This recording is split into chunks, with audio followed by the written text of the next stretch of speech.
پروردگار نے سورہ حجرات کی 11 نمبر آیت، اللہ تعالیٰ نے مومنوں کو منع کیا ہے کہ ایک دوسرے کا مذاق بھی نہ اڑائیں۔ جی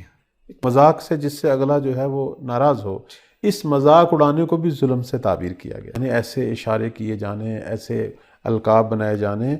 کہ جو برے ہوں، کہ جس کی وجہ سے اس کا دل جو ہے اسے ٹھیس لگتی ہے، وہ رنجیدہ ہوتا ہے۔ پروردگار جو ہے یہاں توبہ کا حکم دیتا ہے، اور اگر کوئی توبہ نہیں کرتا، خدا واضح کہہ رہا ہے کہ یہ ظالم ہے۔ اب دیکھیں نا، یہ وہ چیز ہے جسے عام طور پر شاید کبھی بھی کوئی ظلم کے دائرے میں نہیں لائے گا، صحیح، لیکن اس کو تو مذاق میں لوگ شامل کر لیتے ہاں ہیں۔ کہیں گے یہ تو ایک روٹین کی بات ہے۔ تو پروردگار نے سورہ حجرات کی 11 نمبر آیت میں پروردگار نے ایک ظلم کی ایک آخری حد، جو ہم جسے ظلم ہی نہیں سمجھتے، یعنی نیچے والی حد ہے، وہ بھی بیان کر دی کہ اگر تم مذاق اڑاؤ اور برے ناموں سے پکارو کسی کو، اور اگر اس پر توبہ نہ کرو، وَمَن لَمْ يَتُبْ، جو بھی توبہ نہیں کرے گا، اسے چاہیے توبہ کرے چونکہ یہ گناہ ہوا ہے، جی ہاں، اگر یہ توبہ نہیں کرتا فَأُولَٰئِكَ هُمُ الظَّالِمُونَ، وہ ظالم ہیں۔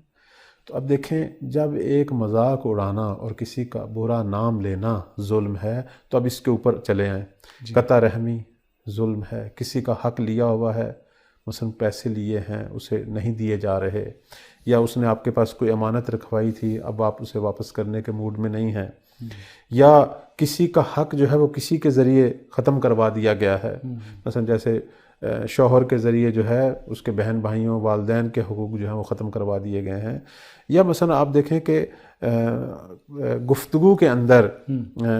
تہمتیں لگانا، غیبت کرنا، یہ سارے ظلم ہیں۔ جی ہاں، ہم نے ان کو نام مختلف دیے ہوئے ہیں، ہم کہتے ہیں کہ یہ تہمت ہے، یہ غیبت ہے، یہ بس مذاق اڑایا گیا ہے، ان کو ظلم نہیں سمجھتے۔ جی ہاں، یہاں جو ہے امانت میں خیانت ہوئی ہے، یہاں جو ہے مثلا چوری ہوئی ہے، یہاں مثلا ہم نے ان کو نام مختلف ہیں، لیکن حقیقت میں ساری ظلم کی ہی اقسام ہے۔ بے شک۔ تو پروردگار جو ہے وہ اپنے عبد کو جو ہے وہ متقی دیکھنا چاہتا ہے، اور متقی کون ہے؟ جو ہر طرح کے ظلم سے پاک ہو۔